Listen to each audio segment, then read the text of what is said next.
And thank you again for joining us. And we'll start now with a time of worship.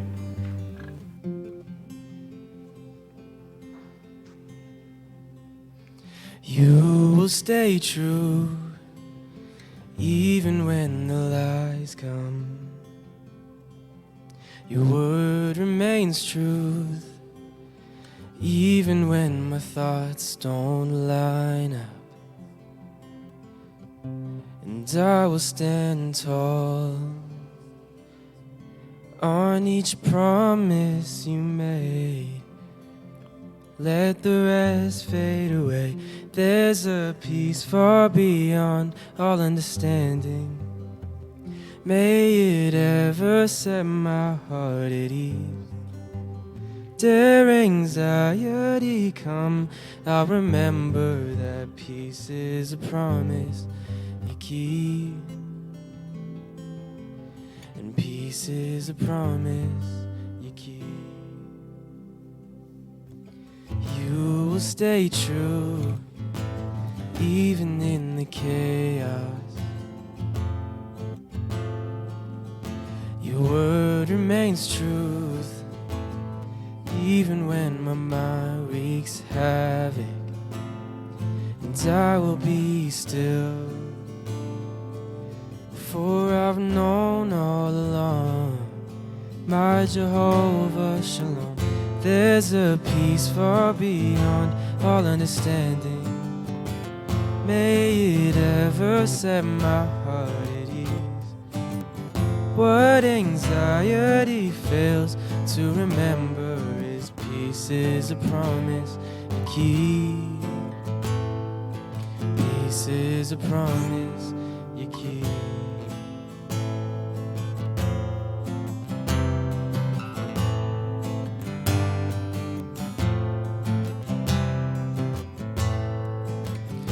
You are peace to a restless soul.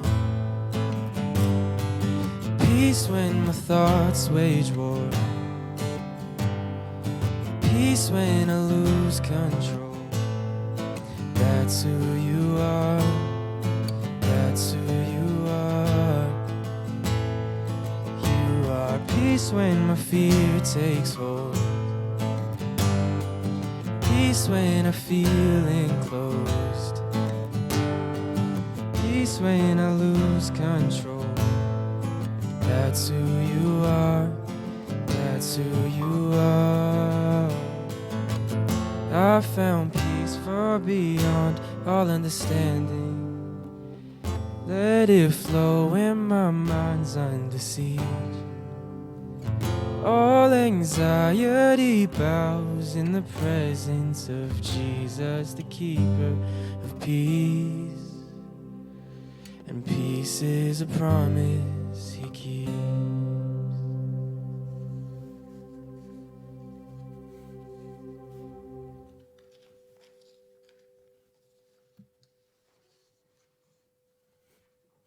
So this one's more of a popular one, so definitely if you know this one, yeah, I'd invite you to sing along.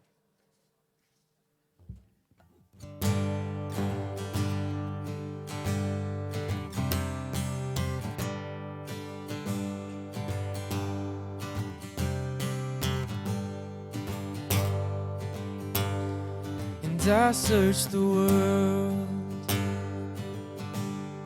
but it couldn't fill me.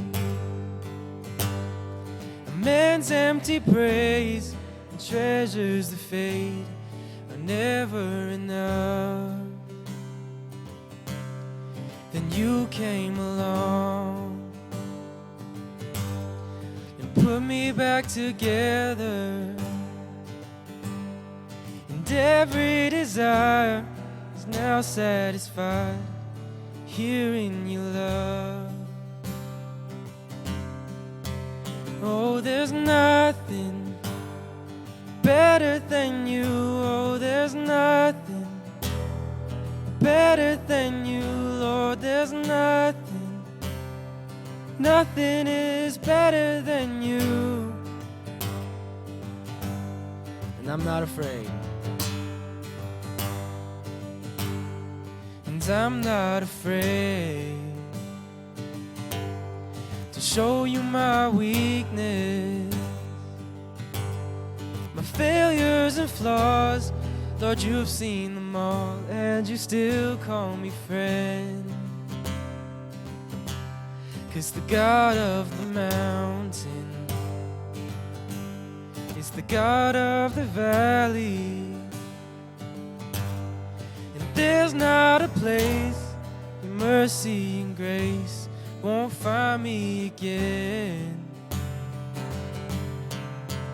Oh, there's nothing better than you. Oh, there's nothing better than you, Lord. There's nothing, nothing is better than you.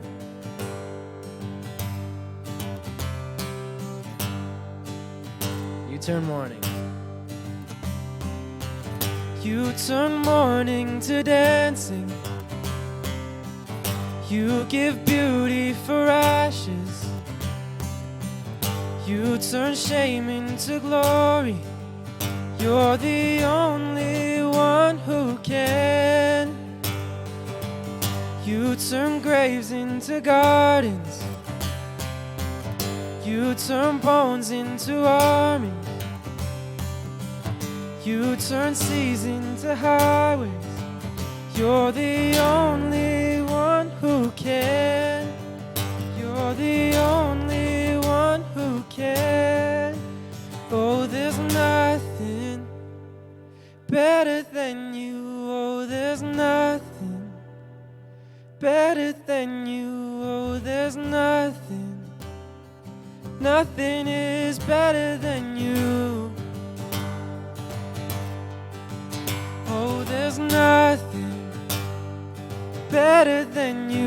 Oh, there's nothing better than you. Oh, there's nothing, nothing is better than you.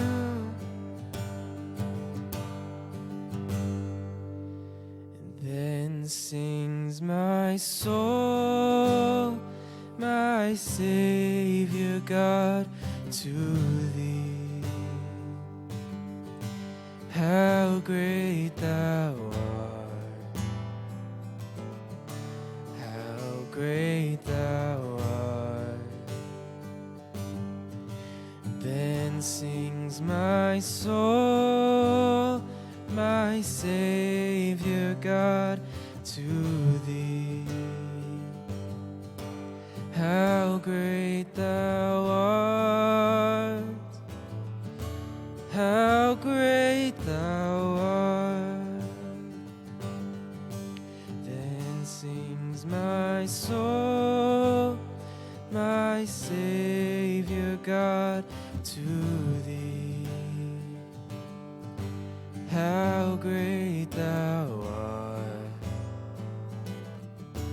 how great thou art.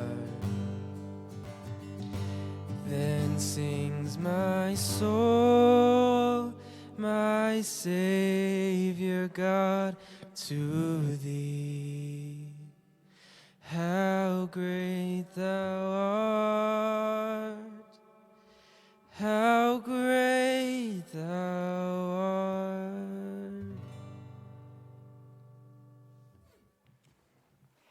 Hello, everyone.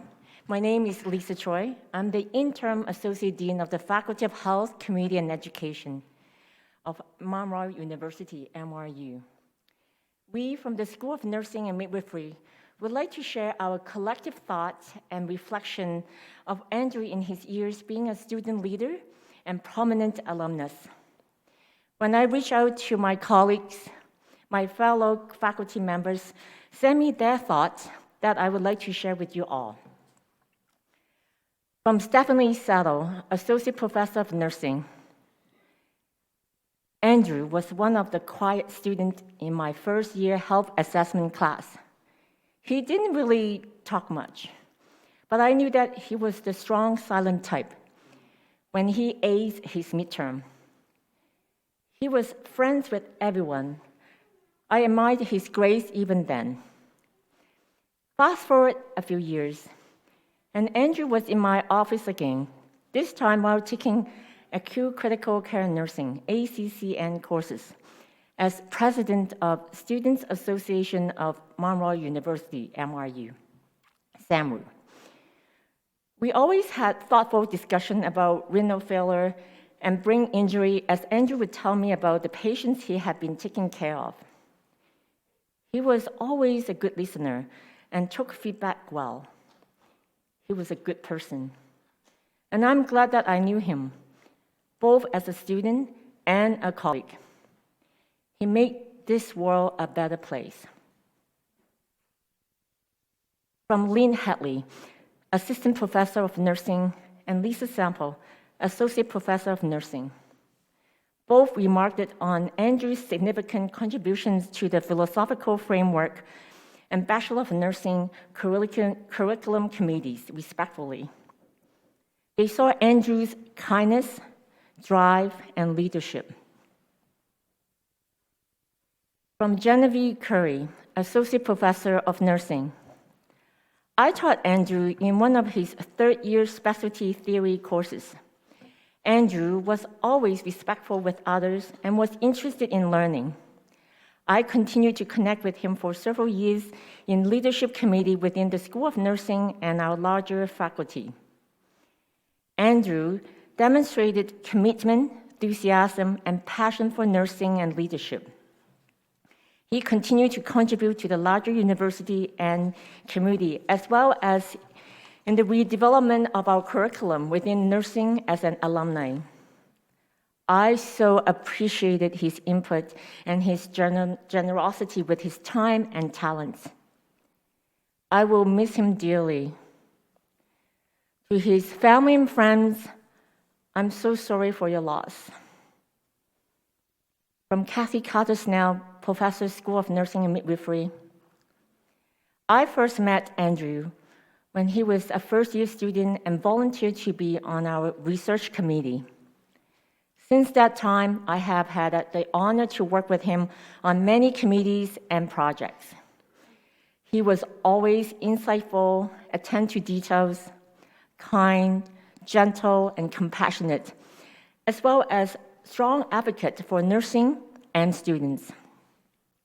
His leadership, advocacy, kindness, and brilliance will be missed greatly. We have lost a shining star in our university and in our nursing communities. My heart goes to his family and friends. We will continue to think of him often and with love. From Liz Van Den Kerhoff, Director of Nursing and Midwifery. In my short time at MRU, Andrew was one of the names I heard most often when we were looking for a student or alumni that represent the School of Nursing and Midwifery and nursing at its best. Andrew readily volunteered his time to MRU and the School of Nursing and Midwifery, both as a student and after graduation. He was recently recognized in the MRU Summit for his work in Haiti. One of the statements, he speaks volumes about who Andrew truly was. No matter where I am, I will simply do my best to help others. Andrew's passing is a huge loss in so many ways. For his family and friends, it is truly devastating. In the nursing community, he was a rising star, and his passing is a loss to our profession. Now, in my own memory, Andrew was a young man who wanted to make a difference and truly loved his family. Our first meeting was when Andrew was in his first year and at the beginning of his nursing studies. Somehow we talked for an hour on his wishes and dreams and how he wanted to make a difference. I encouraged him to seek out those leadership opportunities that would enhance him as a nurse. We talked about the options of ways of interacting with the nursing student body, and I encouraged him to strive for greater leadership positions, which he ended up contributing a lot of his time to. But what I remember most from this was that Andrew came to me because he was told by his older sister, Leanne, to come and see me. He trusted Leanne's word to come talk and take advice from me. His love and respect for his sister Leanne was clearly evident in our first 1-hour conversation, and he would not leave my office. A few years later, he was taking a year away from nursing to be in the position of SAMRU president. We talked about his future, but our conversation ended with a request for me to reach out to his sister Leanne. His heart and mind was concerned for his sister, Leanne, at that time, even with so much going on in his life. So this is my memory of Andrew. He was a true leader, but rooted in the love for his sister and his family. It was admirable to see him as an excellent leader and so close to his loved ones. I too will miss his presence. So I will end by offering our collective condolences to Andrew's family from all of us at Waal University School of Nursing and Midwifery. Thank you.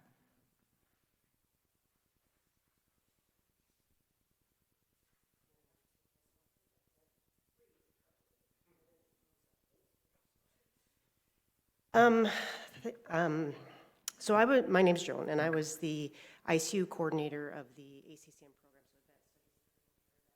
Andrew ended up going into after he graduated. He actually took a course in the fall of 2018, and that's when I first got to know him. He was very enthusiastic, but very respectful. He always reached out to me to discuss some of the course materials, to review an exam, and I guess he got the bug pretty quick because he was very persistent in trying to convince me that he needed to take the advanced courses before he actually finished his degree, which of course we didn't want him to do that. So, and I said, you know, you need to take the time to solidify your knowledge as a nurse and then come back. And I don't think he agreed with me, but he was back. As soon as he finished, he was back and taking courses again with us. The program's by distance, but he would always reach out to me if he had questions, as usual. And very quickly, as he was, newly graduated RN, he was working full-time. He was involved in the many community efforts and committees, and he was actually a student representative for the ACCN on the School of Nursing and Midwifery Council. He just was always very active, and he took the course at the same time. And he, during one of the surges of the pandemic, he was redeployed to ICU. He was also in a leadership role for the Connect Care, which was a province-wide electronic system to deal with communication. And at that time, he actually reached out to me as the ICU coordinator of the program to ask if I had any current or former students that had taken the program that would be interested in being redeployed to ICU. And that was just so Andrew, always thinking how he could help. Nothing was too much for him to take on, and that's how I remember him. Always giving and always having so much love and compassion for everyone he met. And there's an ICU and you're falling apart, which is not something. But he had so much in love, compassion for everyone. And it pains me that he didn't find that for himself. Because it was really too bad, because he had so much to give and he impacted everyone he touched. And he truly will be a great loss. And I hope we can take something of how we need to be more kind, more loving, and more compassionate to everyone, and especially ourselves.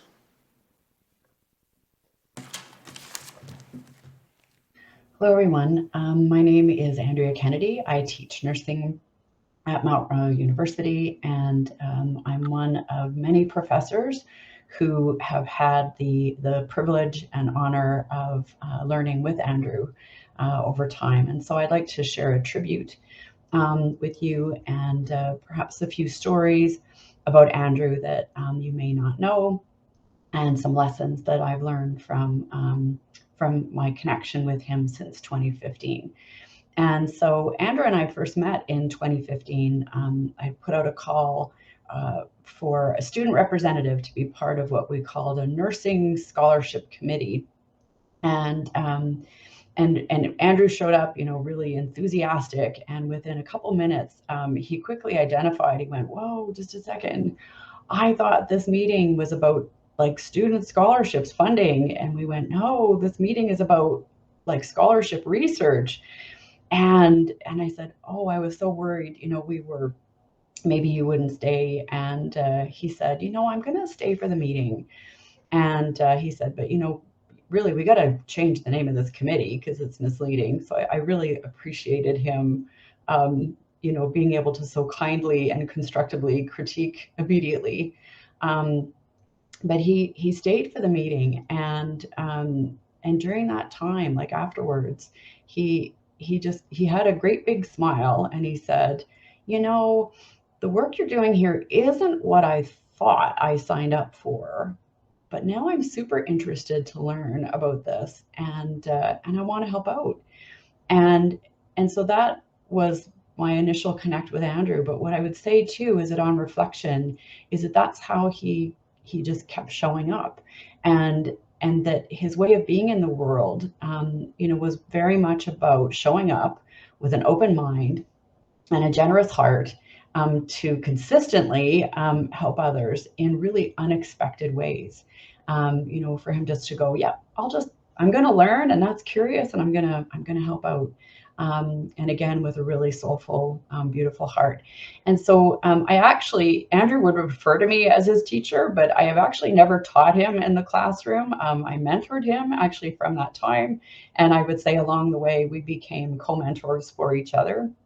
And we did a lot of work together on different projects about the nursing program, but also with research too. And we had a lot of great conversations over the years about his academic and professional career dreams. And so as part of that, I was asked to write several academic reference letters, many of them actually, for graduate school. And this was really easy to do because Andrew, had so many gifts to share. And so one story around that is that one of his applications required evidence to support every quality that they were asking for. And this letter became this gigantic letter. It was like well over 3 pages. It was way over the word count. And Andrew just said, "Well, maybe your commendations," he didn't know what was in it, but he knew it was really long. And he said, "Maybe you can make it more concise," because he was worried that the reviewers would get bored and tired of reading all about him. And yeah, he's correct. It was too long. However, my heart continues to be very warmed by the fact knowing that Andrew had just so many gifts. That it was so easy to fill pages of praise effortlessly and abundantly about how he showed up as a student, as a volunteer. He just showed up with his whole heart, and his contributions are outstanding and brilliant and generous. And so what I'm sensing for me and for those around, for all of us, is that the space that he's leaving also has a corresponding significant gap. And so, we can look at his resume for all of these accomplishments. There's a huge long list. But instead of me telling you about, oh, here's like the top 5 or something, what I'd actually like to share with you goes back to that opening story of when I met him and how he shows up, because it really is more, I would say, about the how than the what. And so this most recently, Andrew was helping out to co-facilitate another nursing project with redesigning our curriculum.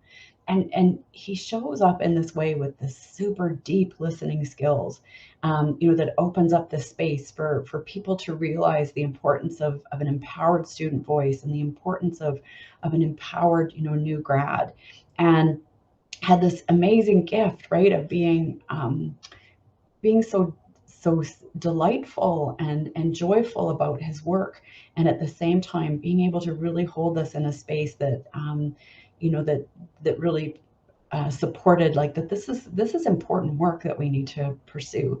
And what Andrew really wanted is, like, through his own stories with the students about volunteering and being an elected leader and his spiritual work and his graduate work, is that he wanted students to to showcase their own voices and to hold tight to their own dreams. And so through these many conversations, because Andrew and I would often talk before or after, is that, one of the conversations was around, well, like, what's our opportunity to be supporting students? Like, he never lost sight of this. And so, that's one of the last conversations that I had with him. And so my response now is an emerging call to action for me, that I'm really thinking then about Andrew's way of being, which is to engage with an open mind and a generous heart, to help others in unexpected ways. And so as I'm reflecting on this and on how to do so in a way that embodies compassion and self-compassion and honors Andrew's memory, what I'm reminded of when I think of him is that the world is indeed a better place because of him. And so I'm going to hold that close to my heart. And please do know that that Andrew's impact is significant, and he will be very much missed. Andrew's cousin Donald, and friend of Andrew, I guess.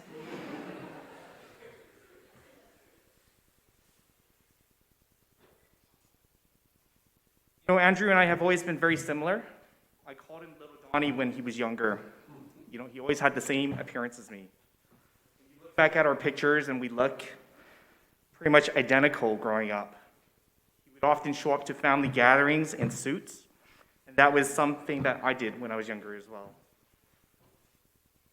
I used to live with my aunt, and I was honored to be her ring bearer at her wedding. It only made sense that Andrew got to share that privilege as my ring bearer at my wedding. I only wish that my son got to be at his wedding as his ring bearer. Andrew had a good head on his shoulder. He was a planner. At his last job, he was a project manager before he was redeployed to ICU. He was always in full control of his plans and his situations. This is what he loved to do. He would fill up his schedule from morning to night and stay busy accomplishing his daily tasks. But he struggled with depression and mental health. He focused too much on specific problems. He wanted to live a fully upright life according to the Bible, but he couldn't do it. He was struggling with something very specific that he could not find the answer to, and he couldn't overcome it. And this is strange because we come from a family lineage of overcomers. Our family originally came from Imperial China. Traditionally, we have always lived in the Guangdong province. But after World War I, life was poor and miserable. My grandfather migrated to South Vietnam for a better future. He left when he was only a teenager. He changed his name to Truong to fit in with society. He started as an immigrant with very little possessions, and he overcame his poverty. Life in Vietnam was good. World War II was over. Vietnam used to be colonized by the French, then occupied by the Japanese, and now they are declared independent. People are rebuilding their lives, starting families, and thinking about the future. My grandpa married and had 3 kids, but his wife died. He married again, and this time to my grandma. And they had 11 more kids. That's right, Andrew had 14 aunts and uncles on his mother's side. He came from a very large family, and you can imagine what our family meals were like. My grandpa built a successful life for his family. He was a business owner. He overcame his hardships. He was an overcomer. Then what we know as the Vietnam War happened. Independence turned to communism. Their freedom got taken away instantly. A way out of Vietnam presented itself, and my family took it. It was a very dangerous passage out of Vietnam, and it was on a boat. That's right. Like many other people here today, we were the boat people. My family was on a boat for 3 days with no food or water. They were robbed by pirates and only had the possessions that they were wearing. The survival rate was extremely low. When they reached their final destination, they were shoved into a refugee camp for over a month. Now you know why Andrew has the passion to help people, especially with the recent Syria crisis. He had deep roots. My family was eventually sponsored to come to Canada, and they overcame their situation.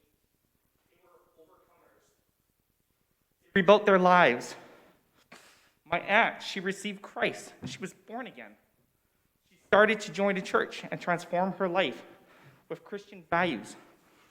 In fact, she came to this very church that we are in right now. Her children grew up in the community of the church. The church family was their second family.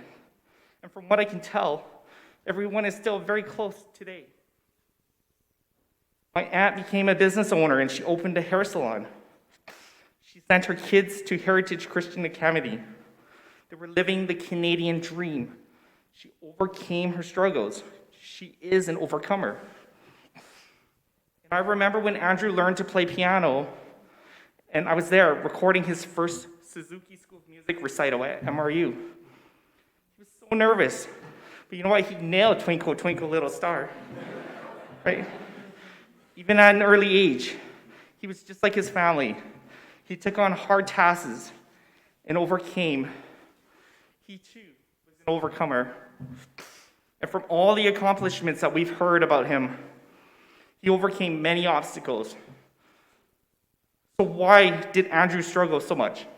Why did he plan his suicide? He had attempted suicide before in the past, but it was a failed attempt. Andrew was a kid who knew what he wanted to do with his life. He modeled himself after Jesus and took the Bible very seriously. He didn't just want to live life as we all do. He wanted to change life and society as a whole. He was a game changer. He wanted that lasting impact, that change for the good. He was in control of his life, and he saw his career aspirations. He purposely made lasting contacts and built relationships that impacted everyone with deep mutual respect. He was a listener and a great helper. He was a friend that you can depend on. He was ambitious. But Andrew was in a spiritual battle. He struggled with living life according to the teachings of the Bible. He felt like he had an angel on his left shoulder directing his thoughts and motives for the good, but then also a devil on the right shoulder that represented his sinful thoughts and behaviors. He couldn't cope with how to deal with life. Andrew was depressed.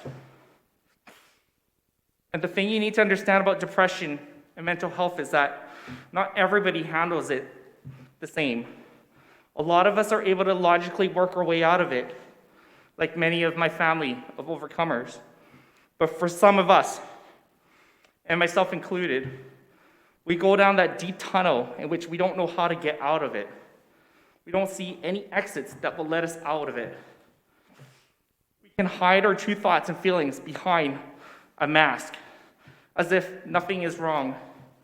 We appear on social media that we are living life to the fullest, but deep down we are so hurt that we don't even feel there is a way out of it.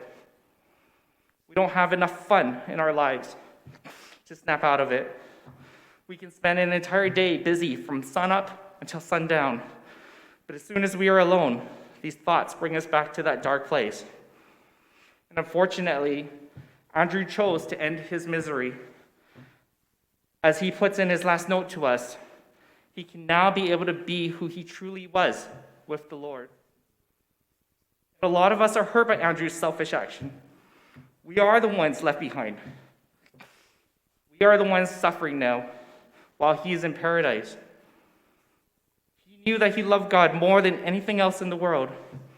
And when he thought about the problem, he tried to work it out for a long time, but he could only come up with the wrong solution. I can't give you closure as to why Andrew died, but I hope I can leave you with a message that you are not alone. We share life together.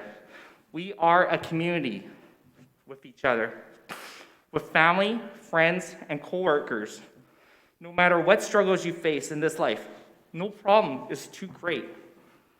For Jesus said that we should not be anxious about tomorrow, for tomorrow will be anxious for itself. There is enough to worry about for today.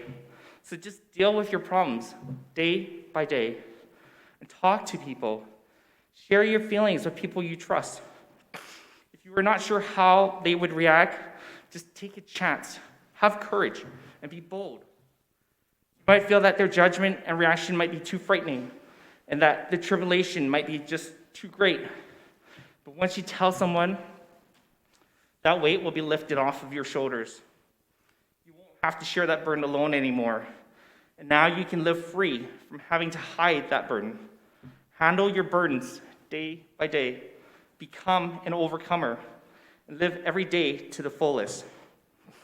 If only Andrew chose to overcome his struggles, we might still have his lovely company today. God rest his soul. I decided to write Andrew a letter. I was on the board at Heritage Christian Academy with Andrew. And so here's my letter to Andrew.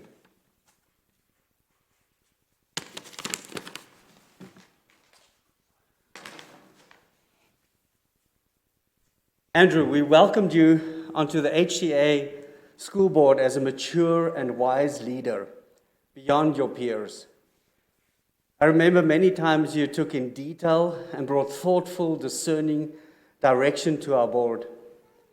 You strongly stood for people that are in need and require support, as seen in your trip to Haiti. We would have loved putting our arms around you, sharing your burdens.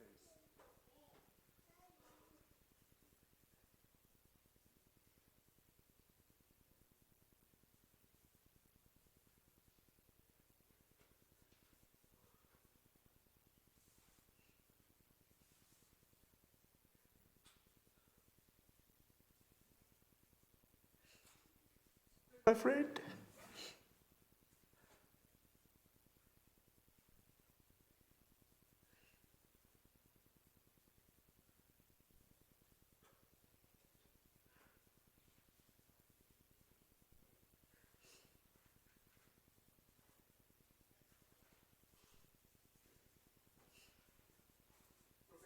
Andrew, you were excelling, not just being intelligent, but being perceptive.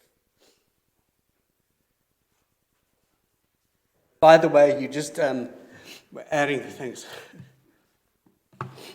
You were just adding a master's in health systems, systems leadership and administration with specialization in bioethics and public health policy. I mean, Andrew, you're amazing. You are so good at this. You have a gift for administration and governance, and you used it. From being president at the HCA Student Council, leading on boards at MRU, and then joining this year the Council of CARNA, which is the College of Alberta Registered Nurses Association, on the Connect Care project. You are a natural leader, serving people in critical care. As a friend,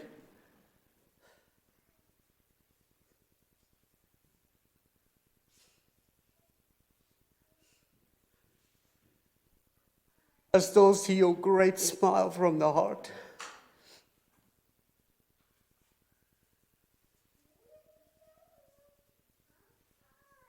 A life that was selfless serving.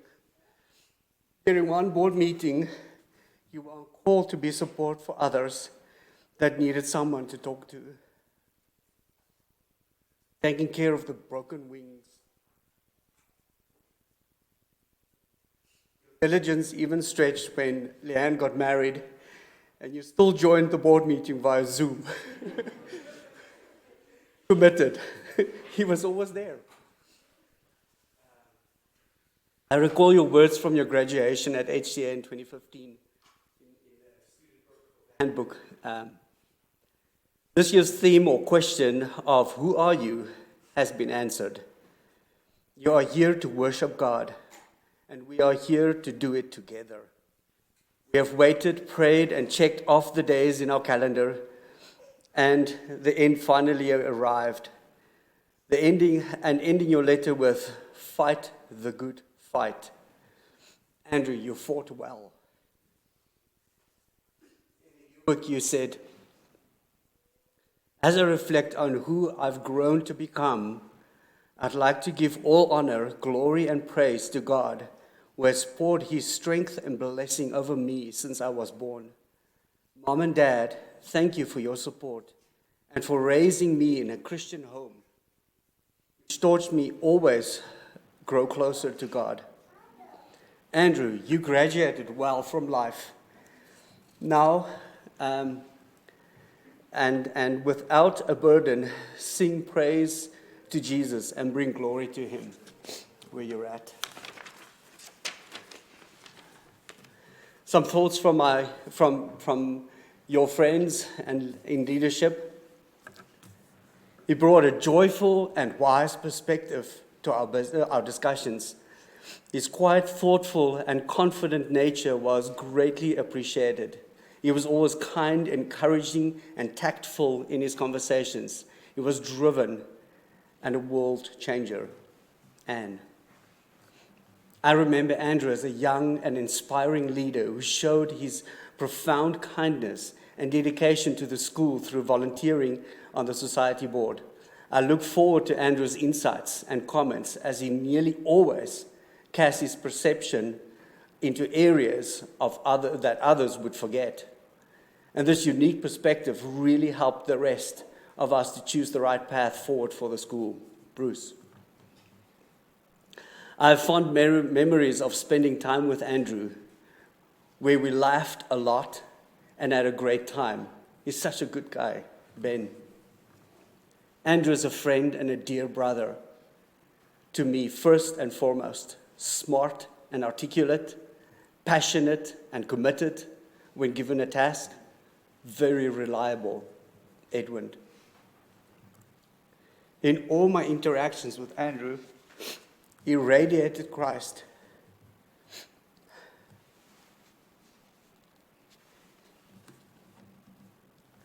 He would often come around my office to check in. He would ask me how my family and I are doing. He would encourage me to fight the good fight. I will always remember Andrew's humility, thoughtfulness, gentleness, and kindness. Psalm 34:18, the Lord is close to the brokenhearted, and he saves those who are crushed in spirit. Willem. I'm nearly there. And from our principal, Leslie, Andrew was a brilliant student, but he was more than that. He was a friend to many, a caring brother, a kind soul to those who needed companion. He is a young man who desired to serve others, to step out in faith and share his love of the Lord to those around. It was a privilege for many of us to watch Andrew in Costa Rica help construct a gymnasium in plus 40-degree weather with his schoolmates and with a great smile on his face. To provide a moment of joy to a young child through the delivery of a personalized Operation Christmas Child shoebox, a moment that would impact Andrew just as greatly. Sharing Jesus through serving others was evident in the life of Andrew. He developed a legacy of serving. He was dedicated, hardworking, intelligent, but again, much more than that. He was He was, as a child, and is a child of God. We will miss Andrew's great big smile and pray that those joining today in this service, if you haven't already come to know Jesus, to step out and serve the Lord by being the hands and feet of Christ, as Andrew was. That's awesome. My final words, I want to thank Andrew's mom, Heather, for raising a great gentleman that impacted the world in a short time.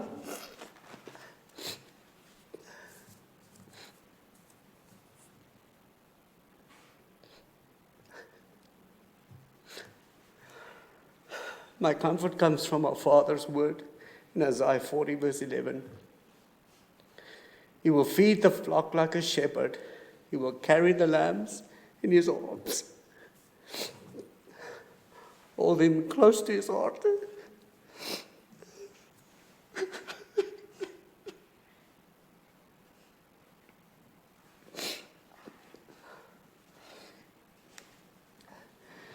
He will greatly lead them, the mother sheep with their young. Our Father is gentle, and he will hold you tight.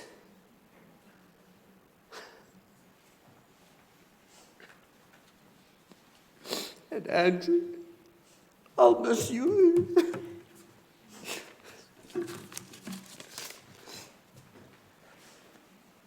Hello, everyone. My name is Leanne, and I'm Andrew's elder sister. I have a different viewpoint of Andrew than most people here. That's Andrew as a brother, and he is my younger brother, so we bugged each other a lot, and there was a lot of annoyance and irritation throughout our lives. Andrew and our family were not quite the close-knit family, say your family might be, or we never really had dinner together or asked each other how we're doing or how our life is going. We just sort of saw each other and acknowledged each other and hung out and kind of went our own ways. Maybe that was a problem, and maybe it wasn't, because we did find our close family and friends to confide in, and Andrew definitely had that, hence all of you here today. Though we weren't close, he knew we loved him, and he always played with our emotions because he knew that we would just try to get his love. For example, during our weekly prayers, we would all willingly hold hands for prayer, and he would give us the tip of his pinky to hold, just because he didn't want anything to do with emotions or being vulnerable or the touchy-feely family things. Like, he never gave us hugs or anything. But Andrew gave hugs and said, "I love you" to one person, and that was our mom. And he would come home and lie at the foot of the bed just to be there with her. But he wouldn't say much. She would ask him how he's doing, and he would just reply in 2 to 3 word sentences, 2 to 3 word responses.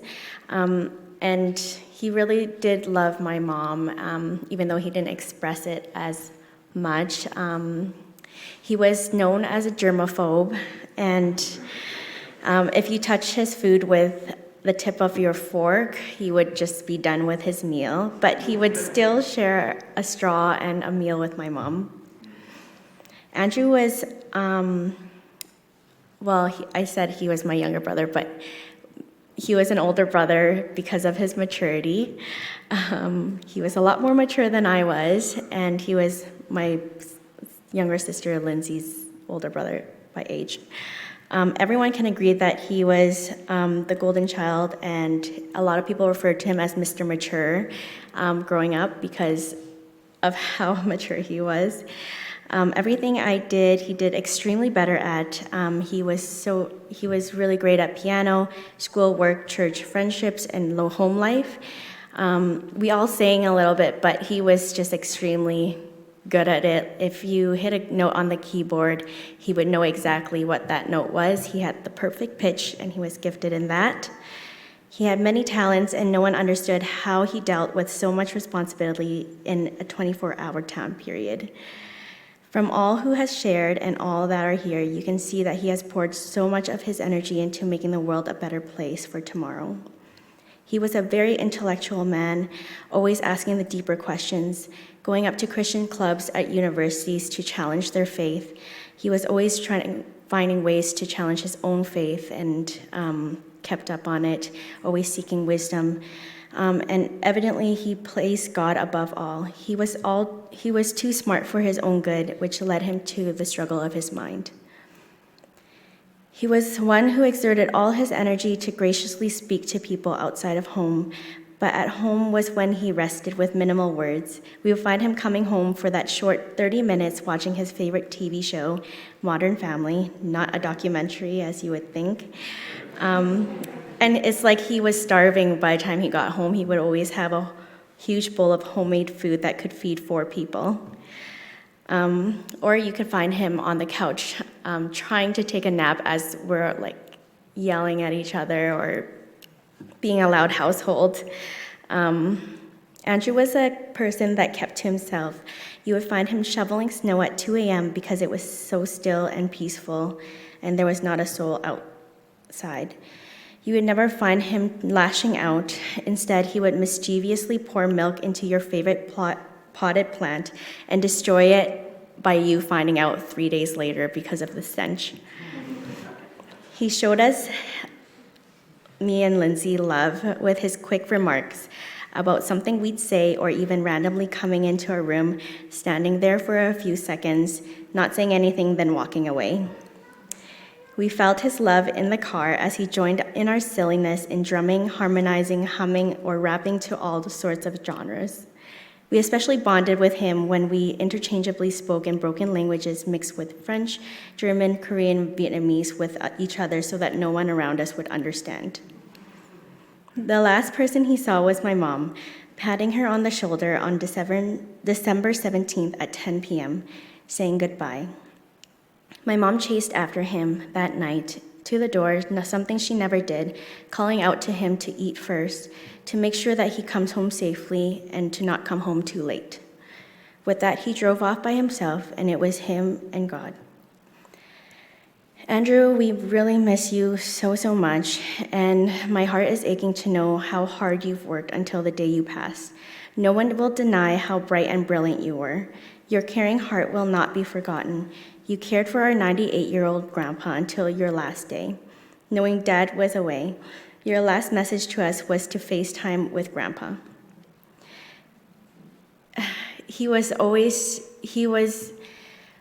We received notes, and he was so concerned till his last day that my grandpa was alone at home. My stepdad had broken his leg. He was just so worried that he had left all these things behind and he wasn't able to help.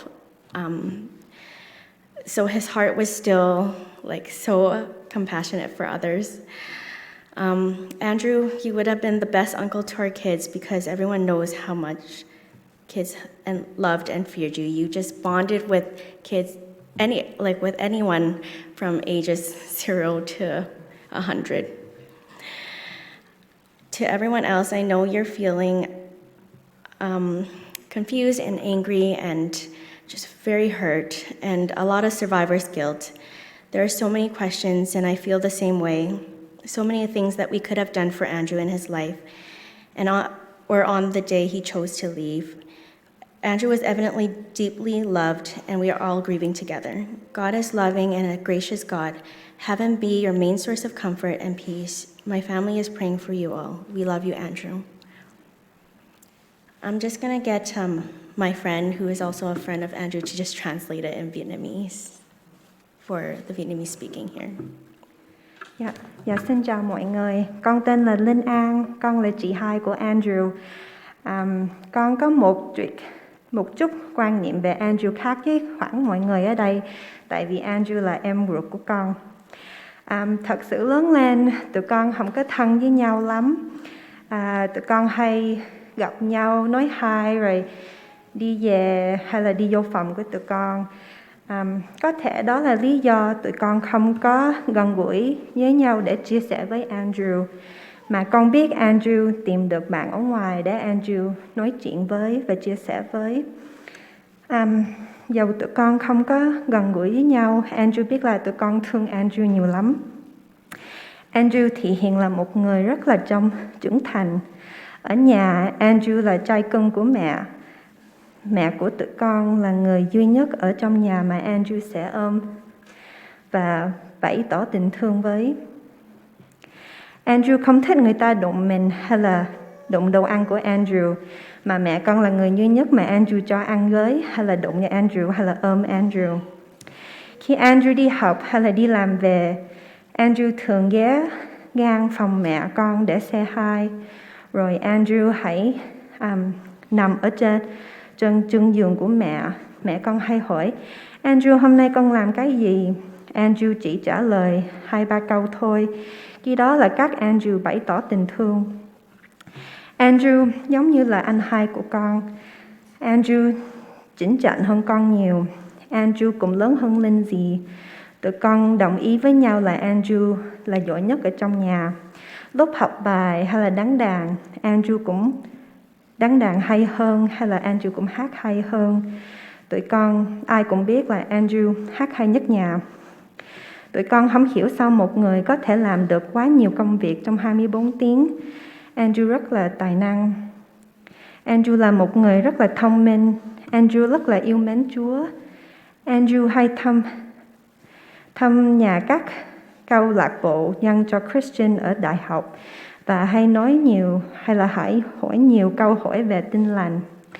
Tại vì Andrew quá thông minh, Andrew gặp khó khăn trong việc đấu tranh với những suy nghĩ của mình. Ở ngoài, Andrew nói chuyện nhiều, mà ở nhà là Andrew nghỉ ngơi và ít nói. Có lúc con cũng thấy Andrew về nhà khoảng 30 phút, mà trong cái 30 phút đó là Andrew ăn uống, coi tivi và chớp mắt một tí, rồi Andrew lại chuẩn bị đi tiếp.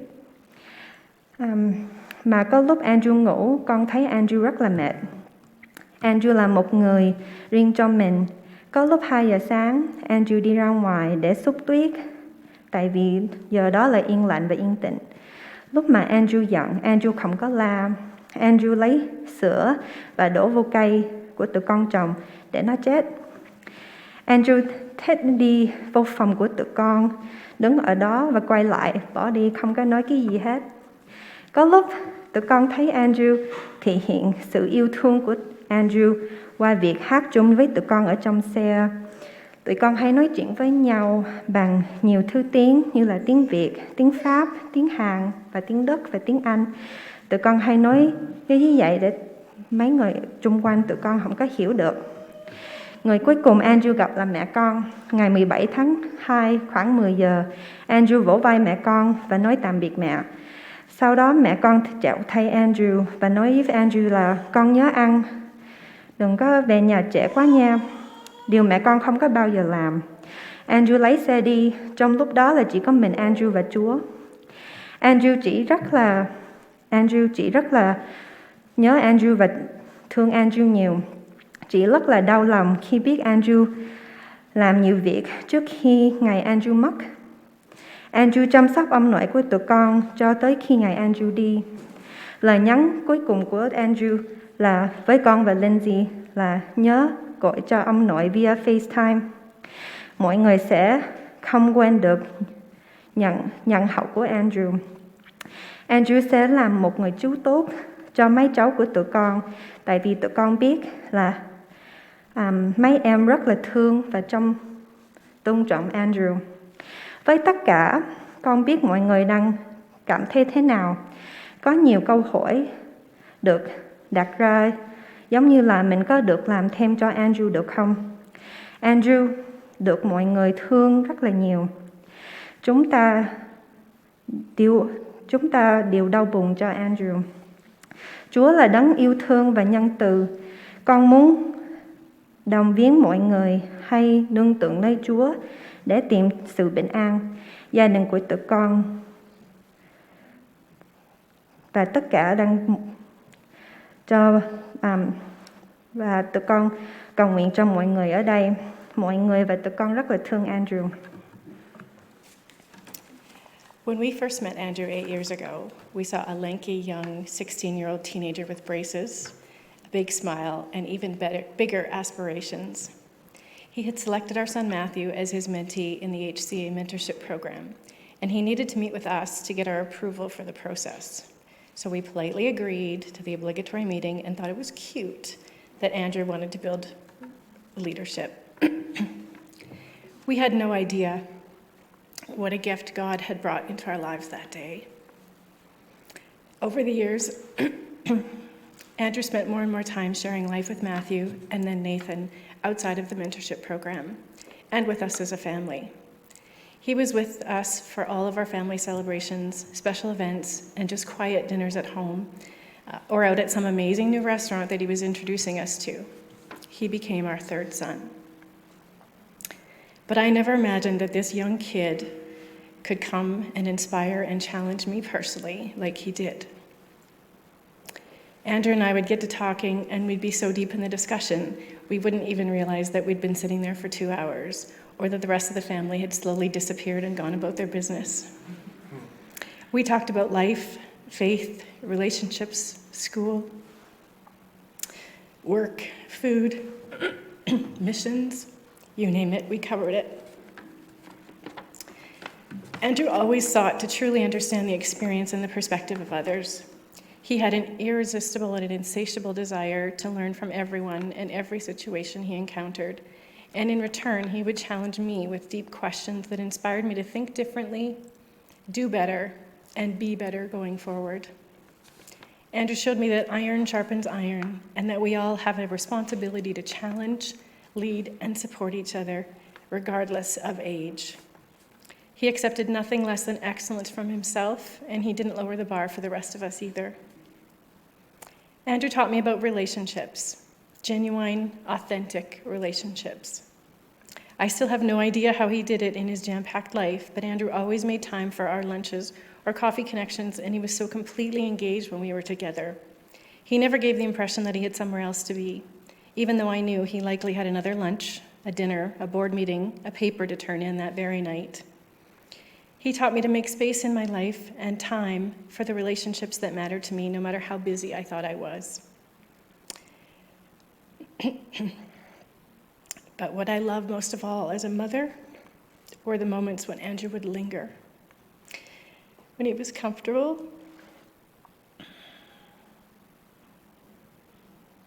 and he could just hide out with us for the day with no big plans, where he could just be without any expectations. Sometimes Andrew would just show up and spend time with us at home or at the lake. He would just disappear and go for a nap in the middle of the day. He'd take a walk in the woods or sit around the campfire with us, and I loved to listen to him play guitar and sing with the guys for hours. I like to think our home was a safe haven for Andrew to escape the busyness and the pressures of his usual life. We were blessed and honored to have Andrew a part of our family for the time we were given. There will always be an empty space there, and I miss you, Andrew. But I know you have a special peace now. And we will all be reunited again one day in the family of Jesus.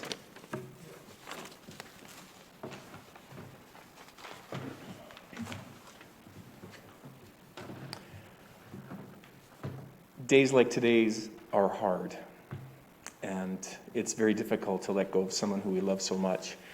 And I have 1,000 thoughts and at least a dozen stories that I could share with you today, but I would actually like to focus on faith, because I do think that out of everything else that Andrew is, his faith was paramount to his being. And I couldn't help but notice in the song that we sang today, the words of the verses that I'd like to actually read to you that may be a bit of parallel with Andrew's journey, and maybe some of ours can resonate as well. I searched the world, but it couldn't fill me. Man's empty praise and treasures that fade are never enough.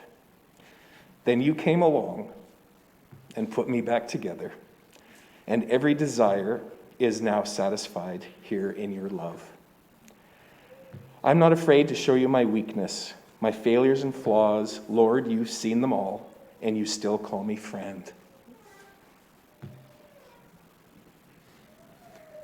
Because the God of the mountain is the God of the valley. And there is no place your mercy and grace won't find me again. It's easy and natural, I think, for us to ask why. Why did this happen?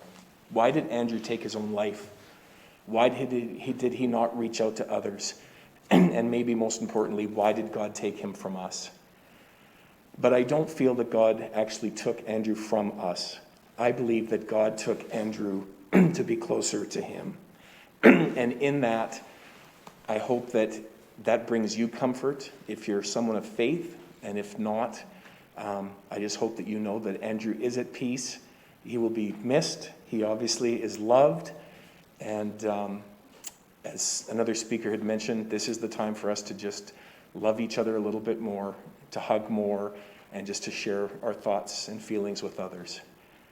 So Heather, Leanne, Lindsay, and Jim, our hearts break for you. We know that this is a very difficult time, and we wish you God's peace as you continue through today and in the weeks to come.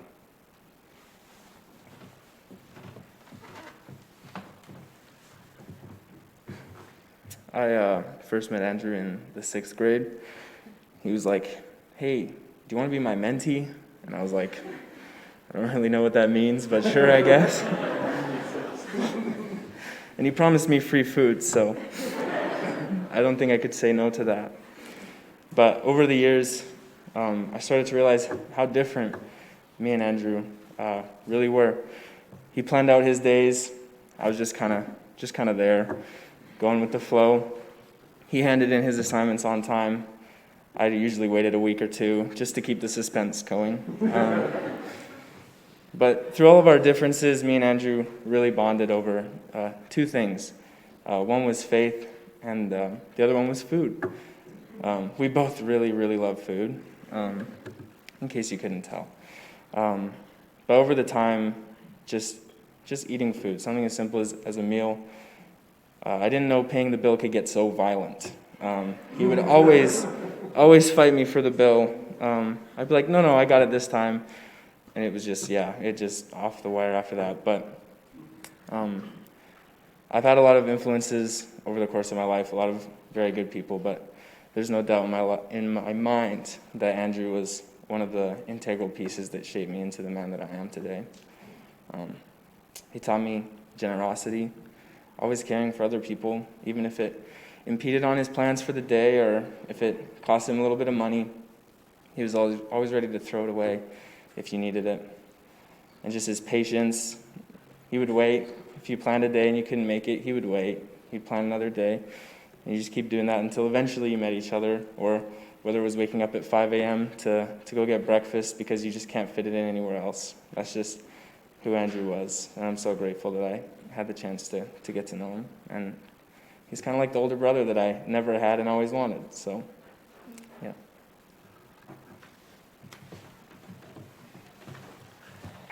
All right. My brother Andrew. When most of Andrew's colleagues and friends hear his name, they think of his generosity, amicability, humility, empathy, loaded schedule with terrible amounts of things to do all the time, or his personal and professional excellence. All of these are truths, but they're not the first thoughts that come into my mind. The first thought that comes into my mind is how me and him first met. I was in grade 3, and at this point, he'd been mentoring my brother for about a year. And he came up to me with his friend JD and introduced himself. I listened, and then later in the conversation, he asked me, "Oh, well, what do you think of me?" And my grade 3 unfiltered self looked him in the face and said, "I think you're kind of weird." And I told him that in between him and JD, that JD was the cool one and Andrew was just weird. I found out later in the relationship that he's not that weird.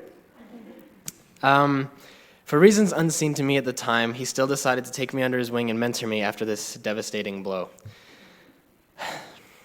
Other thoughts that come to my mind are the countless core memories that me and him made together. Whether it be singing, playing guitar, writing songs we'll never finish, eating, and fighting over who plays the bill, and turning those fights physical to see who can slam the car down faster. Or even those quiet times driving to and from the mountains, listening to Kendrick Lamar on repeat, or just him quietly listening to all my dumb ADHD thoughts that come to me. Not to mention all the advice and lessons that he taught me. My fondest memories of Andrew were playing and creating music together. Our shared joy and passion for music brought us closer together and gifted us with great enjoyment. Some of my favorite times were playing music by the fire, in this church upstairs, or me showing him my most recent song on the aux of his car. One memory that I love was going over to Andrew's house, and as soon as we got into the door, I gravitated to the piano. Now I can't play very well, so obviously it was a brum brum brum kind of mess, so I got frustrated and walked away. After I walked away from this frustration, Andrew stepped in. He sat down at the piano and played a little tune that sounded a little bit too familiar. I listened for a few more minutes and then realized that the song that he was playing was a song that I wrote and sent to him weeks prior, a song that I played on guitar that he learned by ear and memorized to play for me. The final memory that comes into my head when I hear his name is Friday night, December 17th. I had a full day with a talent show, last day of school, social studies project due, and worship for youth at my church. After youth, Andrew messaged me and asked me if I wanted one last chance to tell him about my day. So I said yes. So then Andrew called me at 10:45 and we talked about my day for a few hours.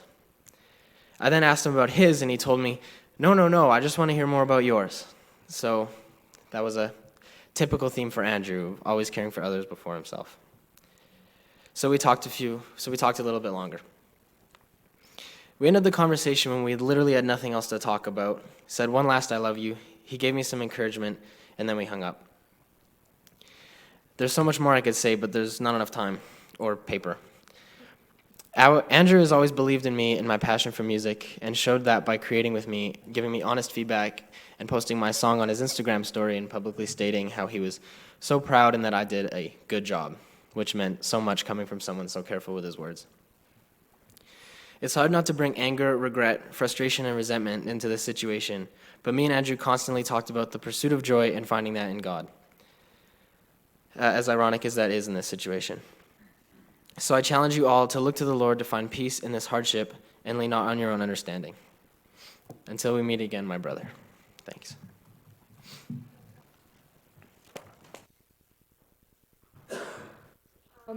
Hello, my name is Shayla Breen, and I had the pleasure of serving with Andrew when he was on the Representation Executive Council, which was a really fancy word for him being the president and being the boss of our team.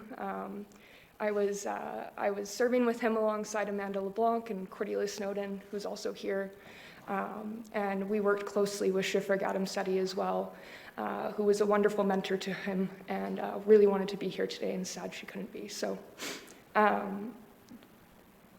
I had the opportunity to spend a lot of time with Andrew, probably too much time with Andrew. We spent all the time together because we were working so much. And I can speak about how wonderful he was and the accolades and the things he did and all the good governance stuff. And I love that stuff, don't get me wrong. But when I think about Andrew, I think about the first time we went out for team dinner for all-you-can-eat sushi, and the fact that he said, I don't care what you're ordering, I'm getting ice cream first.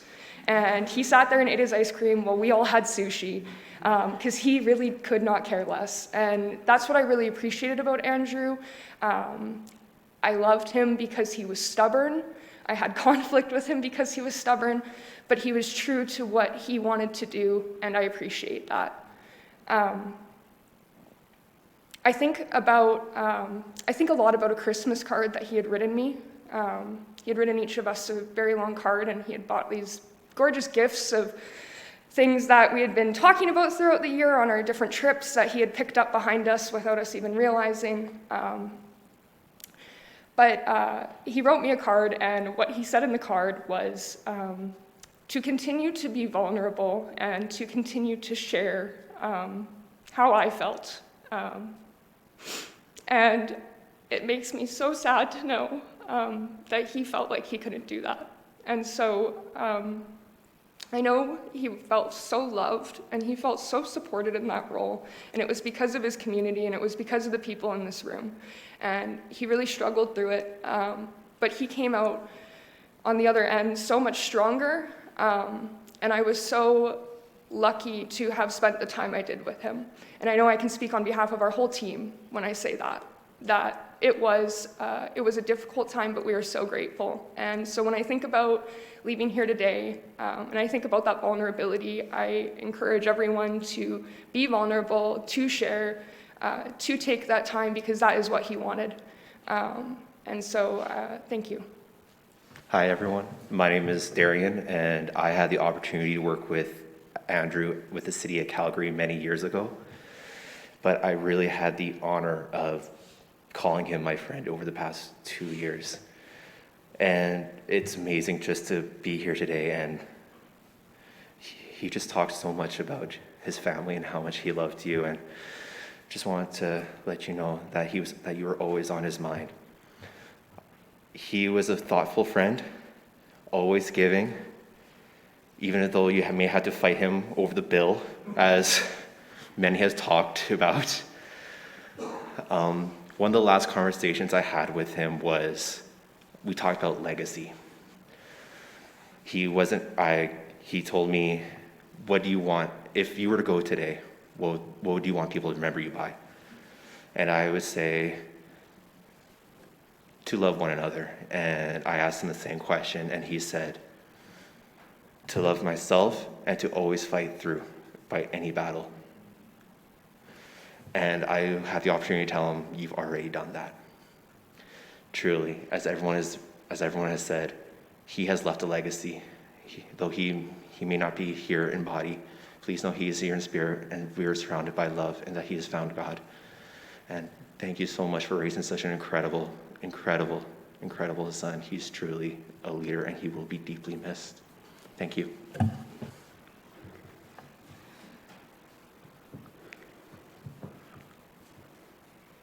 Hello, everyone. I am Heather, Andrew's mom. On behalf of my family, I would like to express sincere gratitude to everyone who has provided love, care, comfort in God's word, and hymn songs, sympathy, support, prayers, condolences, and food during this difficult time. May God and the Holy Spirit continue to give each one of us strength, comfort, peace, and graft around over us, each one of us in his hands for this grief.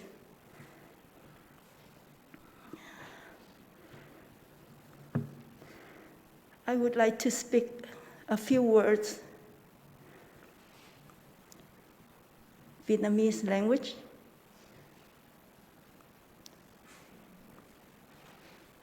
Tôi xin thay mặt cho gia đình chúng tôi gửi lời cảm ơn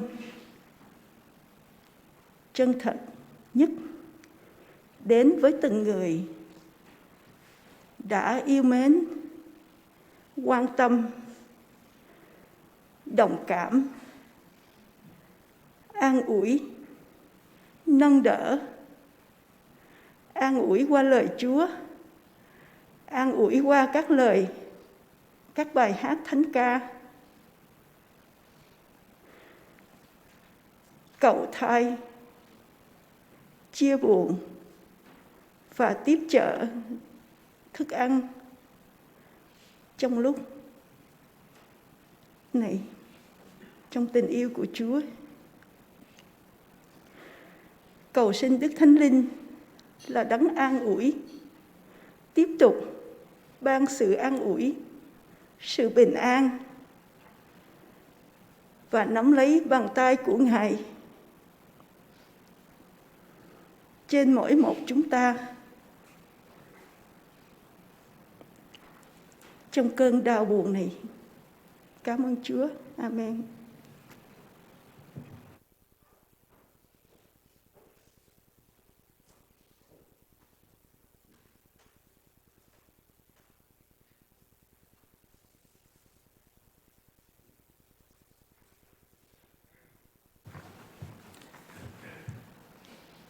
Can you pray with me?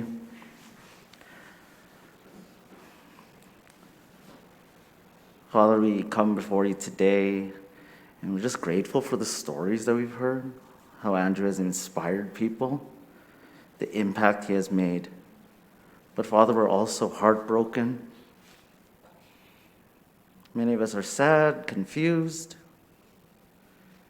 We ask you, Father, for your comfort, for your healing embrace. Comfort all of us, Lord. In your name we pray. Amen.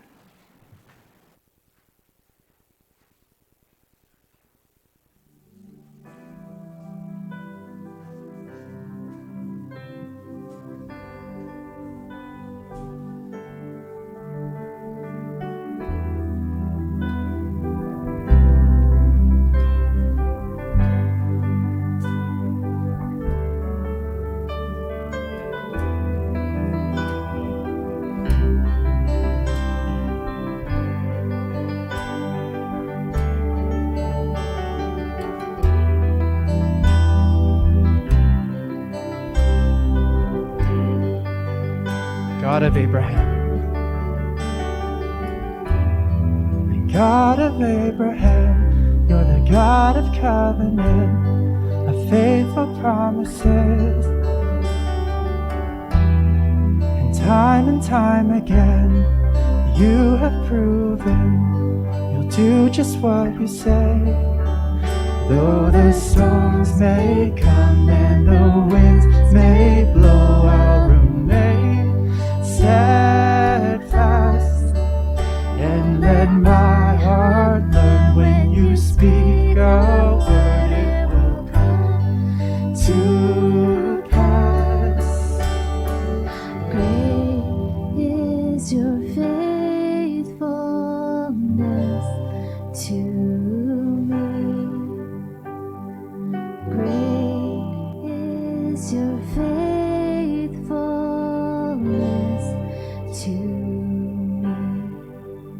From the rising sun to the setting sun, I will praise your name. Great is your faithfulness to me.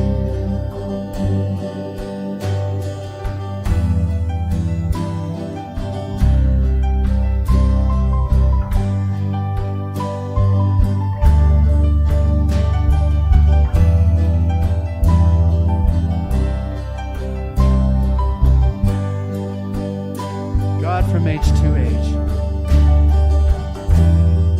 God from age to age, though the earth may pass away, your word remains the same.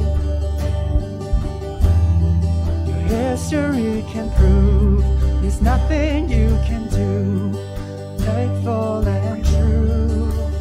Though the storms may come and the winds may blow, I'll remain steadfast and let my heart learn when you speak a word, it will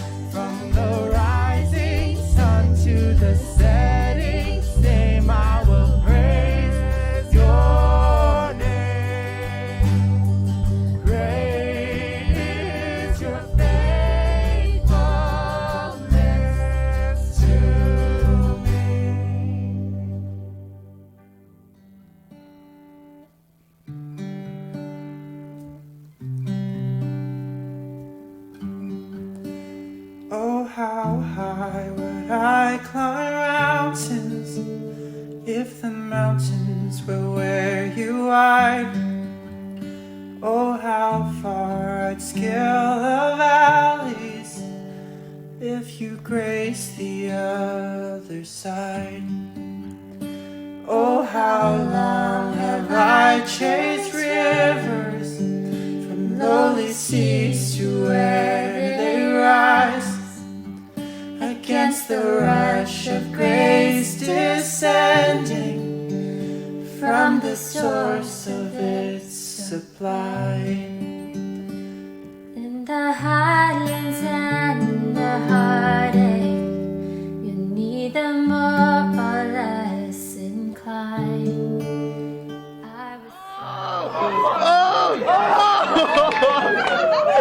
Happy birthday! I love you,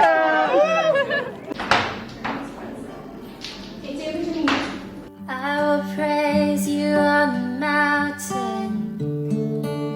I will praise. That's so close to your eye.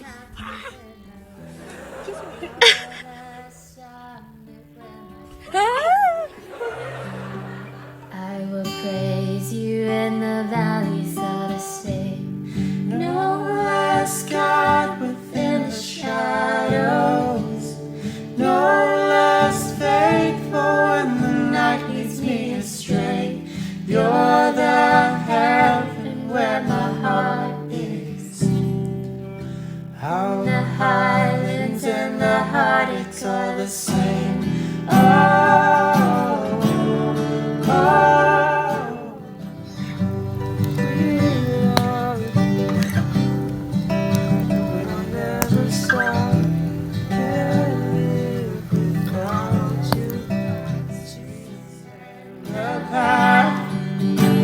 From where your feet rest on the sunrise to where you sleep. Doggone, I shot. That's not how you.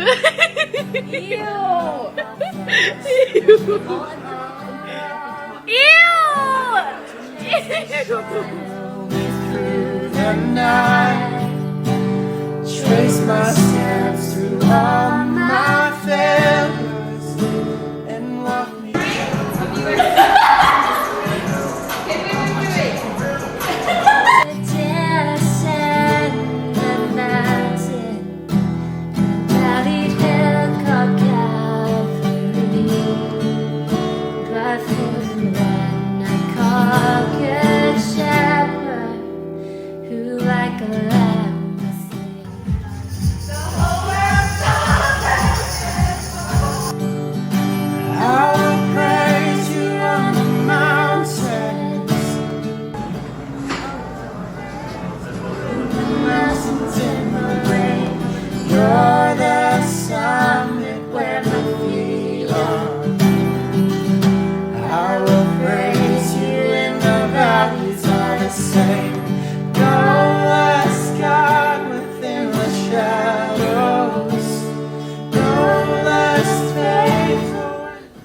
and say congrats, Andrew. Congratulations.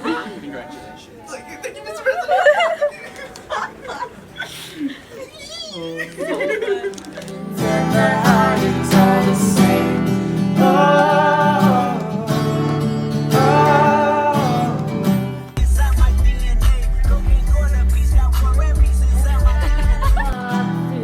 Wherever I am, your name can move mountains. Wherever I stand, if ever I walk through the valley of death, I'll sing through the shadows my song of the sun.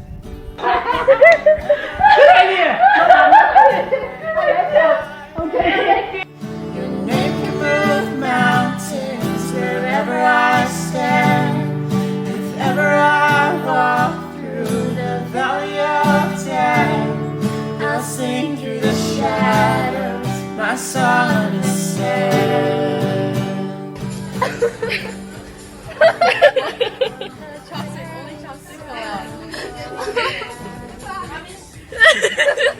Pastures we call grace, a mighty river flowing upward.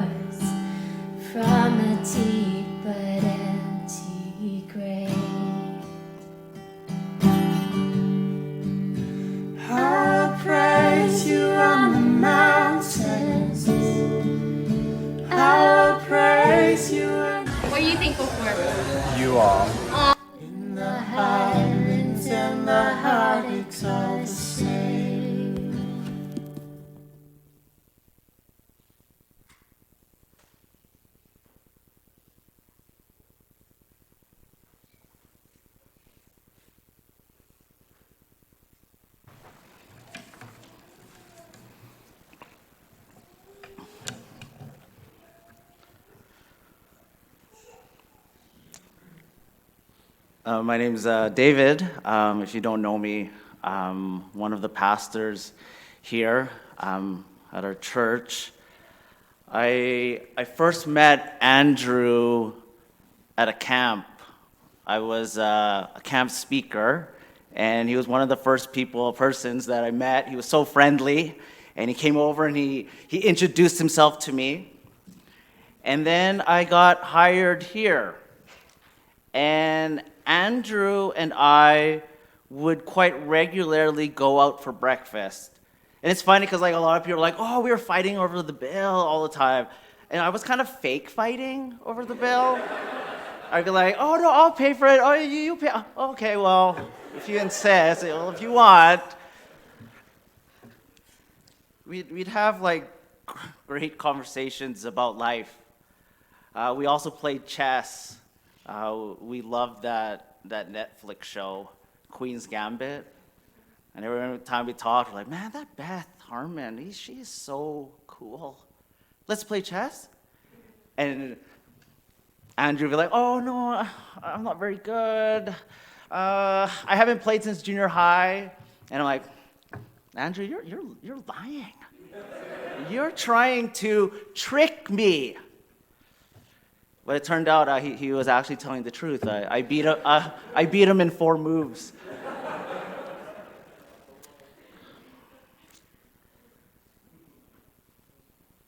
Andrew was so supportive of me, always encouraging me, cheering me on, and I would cheer him on. He did great work. As people have said, he did such great work, his work at the hospital, his work in Haiti. But even in our church, he did such great work. Like he was our chairman of our board. He was on the worship team with my wife too. I was so proud of Andrew. Just so proud. I mean, when I look at his life, this is how to live this faith out, to love people, to love God. I found out on a Monday that Andrew passed. I got a text message, and when I first looked at it, I was in such disbelief. Like I had to look at it twice, and I was like, this can't be. Like I was so distraught. One of the first things that I did when I saw the news is I went to my WhatsApp to check his messages. I was scrolling and I wanted to see what was the last thing I said to him. And when I looked, I saw my last text message. It was thanking Andrew for giving me a gift. He came to my house on that Wednesday and he dropped off a present from the board. And the last text message I got was him happy that I was grateful for the gift. He was like, he looked and he's like, wow, I'm so thankful, I'm so grateful, I'm so happy that you loved our present.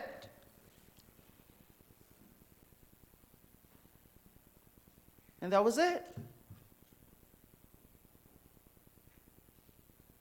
And all these questions started to just flood my mind. I'm like, is this it?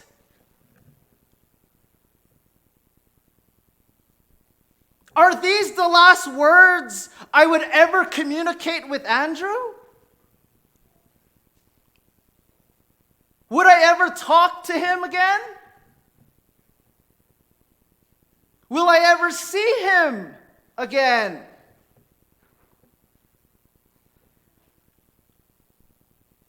Or does death just take everything away?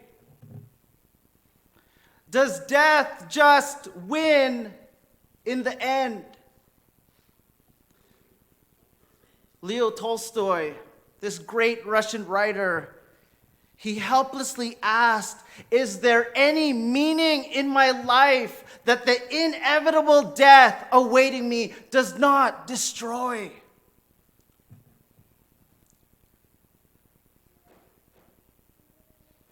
It reminded me of this passage in 1 Corinthians 15.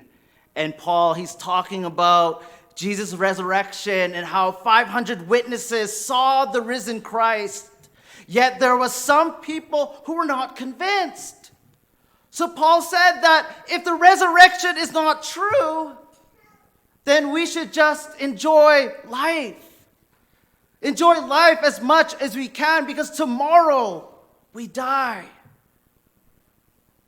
But what if our story doesn't end at death? What if the resurrection is true? Then death loses its power to destroy everything. It loses its power to take away our hope. And because of this reason, Paul starts to mock death. Paul mocks death. And he says in verse 54, "Where, O death, is your victory? Where, O death, is your sting?"